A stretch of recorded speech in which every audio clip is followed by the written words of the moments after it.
नमस्कार दोस्तों, स्वागत है आपका हमारे YouTube चैनल पर। आज हम आपको राजस्थान के स्वाभिमान और वीरता की वो कहानी सुनाने जा रहे हैं जिसने इतिहास के पन्नों में अमिट छाप छोड़ी है। ये है जैसलमेर के तीसरे शाखे की कहानी। इस वीडियो में आप जानेंगे महारावल लूणकरण भाटी और उनके पुत्र युवराज मालदेव की वीरता और बलिदान की कहानी। तो बने रहिए हमारे साथ, क्योंकि ये कहानी आपको राजपूती आन बान शान का असली मतलब बताएगी। महारावल लूणकरण भाटी का जन्म 14 अप्रैल 1465 को हुआ था। ये जैसलमेर के महारावल जैत सिंह के दूसरे पुत्र थे। उनके शासनकाल में कई ऐतिहासिक घटनाएं हुई, जिनमें जैसलमेर का तीसरा शाखा सबसे प्रमुख है। 1540 में शेरशाह सूरी से हारने के बाद मुगल बादशाह हुमायूं ने जोधपुर नरेश मालदेव राठौड़ से शरण मांगी। तब जोधपुर नरेश ने कोई सहायता नहीं दी। हुमायूं वहां से निराश होकर जैसलमेर पहुंचा। तब महारावल लूणकरण ने भी हुमायूं को शरण देने से मना कर दिया। जैसलमेर नरेश ने कहा कि तुमने बिना आज्ञा के हमारे देश में प्रवेश किया है और हिंदू धर्म के विरुद्ध तुमने गायों को मारा है, इसलिए मैं तुम्हारी सहायता नहीं करूंगा और जल्द से जल्द मेरे देश से निकल जाओ।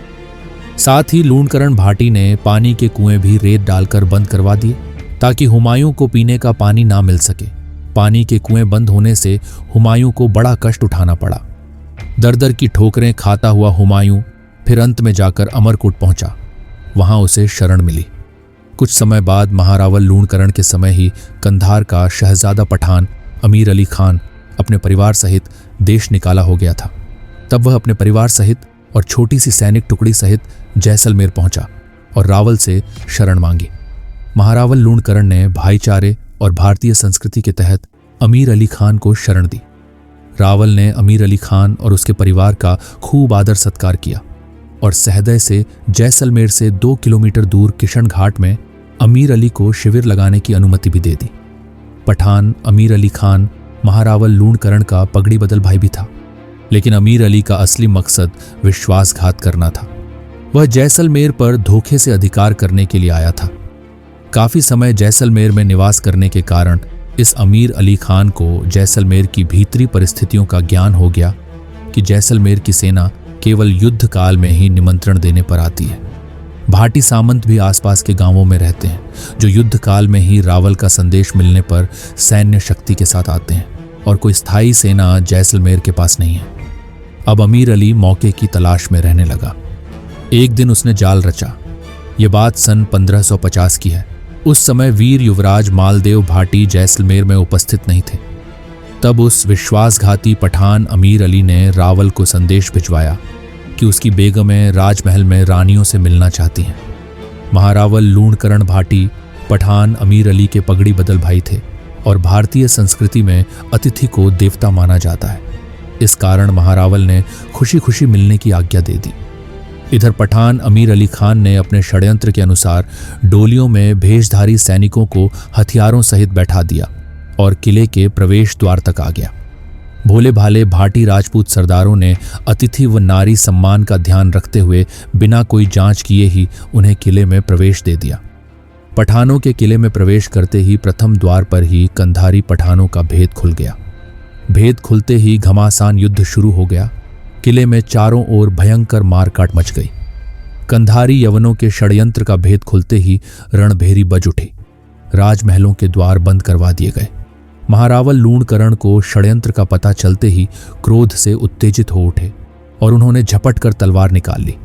तभी उन्हें जानकारी मिली कि शस्त्रों से सुसज्जित शत्रु दल संख्या में अधिक हैं तथा हमारे असावधान सैनिकों पर भारी पड़ रहे हैं। पूरे रानीवास में पठान अमीर अली की धोखे की खबर फैल चुकी थी। महारावल लूणकरण परिस्थिति की भयानकता व अपनी विवशता को भली भांति समझ चुके थे।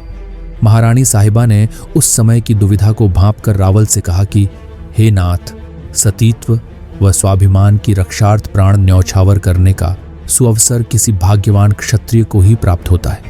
आप अपने ममता के बंधनों को काटकर अपने कर्तव्यों का निर्वहन कीजिए। उस समय की परिस्थितियों में जौहर करना संभव नहीं था, इसलिए समस्त वीरांगनाओं ने एक साथ अपने मस्तक झुका दिए।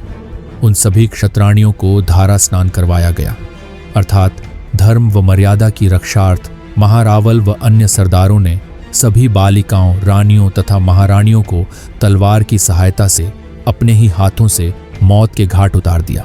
वीर क्षत्राणियों ने हंसते हंसते अपने शरीर का बलिदान दिया। स्वाभिमानी वीरांगनाओं का रक्त दुर्ग की नालियों में बहने लगा। धारा स्नान के बाद रावल लूणकरण और उनके सरदार विश्वासघाती पठान अमीर अली और उसकी सेना पर भूखे शेरों की भांति टूट पड़े। अद्भुत रणकौशल और तलवार का जौहर दिखाते हुए रावल ने अनेक पठानों को मौत के घाट उतार दिया और स्वयं भी युद्ध करते हुए वीर गति को प्राप्त हुए।